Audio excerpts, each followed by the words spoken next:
clearly remember my worst day was about a year and a half, 2 years before I needed a transplant. I was a senior at Rockhurst, student teaching, and woke up and I could barely see out of my right eye and had a cornea tear.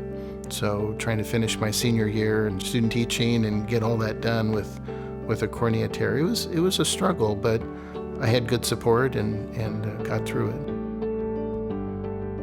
Over the past years, up until this past year, I was doing fine. I was just being treated with medication, low sodium diet, exercise, really making sure I take care of myself. And I made it almost 7, 8 years before this past year when I really started feeling bad, bad enough to where all I could really do was maintain just enough to go to work and come home. And so finally this past April, I went into the hospital and they were finally able to do a full evaluation, and that's when I got put on the list. I'm a school teacher by trade, and I really, really enjoy my job. And it got to where I couldn't do my job anymore. I had to take a leave of absence from teaching. I basically could no longer be a parent to my kids. I was very, very sick. I was tired all the time and had a lot of pain. And when my doctor said, Tiffany, it's time for you. We're gonna make that next step. It was scary to me because I thought that I still had years and years, and I have 2 young kids, and I was nervous about what this entailed.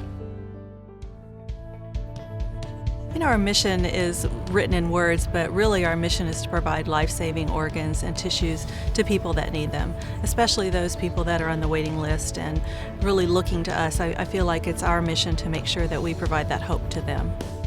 One organ donor has the potential to save up to 8 lives and enhance or improve the lives of 50 more with tissue donation. So it's an amazing impact. Our donor services department is really the front door of MTN, and our staff are there 24/7, 365 days a year. When we receive a referral call at Midwest Transplant Network, we know that a hospital has suffered a death or an impending death. So it's important for us to really think about how that hospital is taking that and to be respectful of them. So we take the referral call. Our staff is responsible for gaining a lot of information about the patient and to make sure that we can either rule them immediately out for donation so that family and hospital can move on, or to consider ruling them in.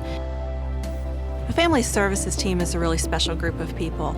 They are chaplains and social workers. We often have nurses that are talking to families, but their goal is really to make sure that they make a compassionate request or offer to families about donation opportunities. So they work with the hospital staff too to answer questions and inform them, to guide them through the process, but they really are the ones that are sitting down, talking to families and making that connection and helping them to understand what the next steps could be. So I got the call really early in the morning. I was sleeping and the call came in at about, I can tell you exactly, 5:11 a.m. As soon as the call came through, I knew. It was not a number I recognized, but no one calls me that early in the morning unless it's an emergency. And so I answered the phone and it was a nurse on the other end, and he was like, "We have a liver for you." And I was like, "You do?" And he said, "Yeah, we do. It's really healthy and we're ready to go." And on May 12th, my nurse woke me up in the middle of the night telling me that they found a heart for me. And after that, I just got all sorts of crazy busy, and all my family and friends from out of town had come to support me, and it was just a really great experience overall. You're nervous, you're excited, you're happy, but you're also sad because you realize that now you have an opportunity for a transplant because someone had died, and so there's very much of a mixed emotion.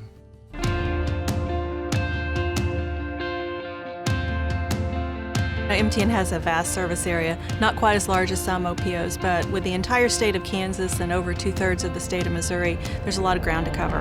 And so we are very fortunate that we have an aircraft. If we need to get somewhere quickly, we can dispatch someone to that area, or maybe multiple people.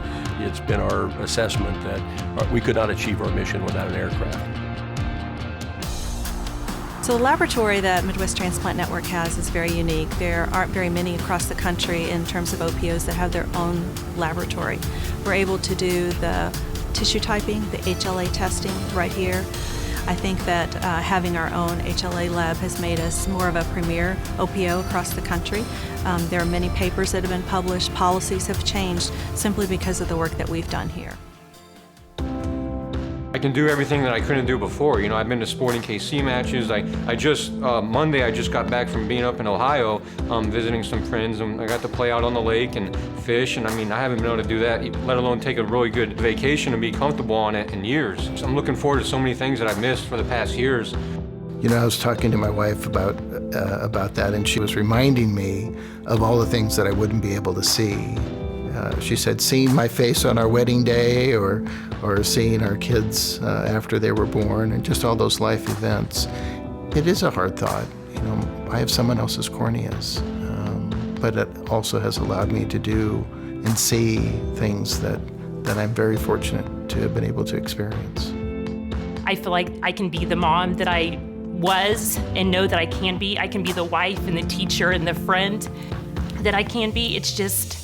It's amazing to me that something like this can change a person's life so much.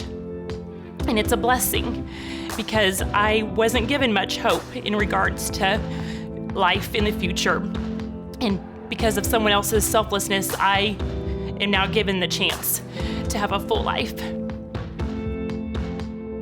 If someone's not sure that they want to be a donor, I ask them, what do they have to lose? Why not give the chance for someone else to be a mom, to be a dad, to be a daughter, a son, you know, a friend, by giving them a second chance? I encourage everyone to be a donor. To join the donor registry, go to yestheywantme.com.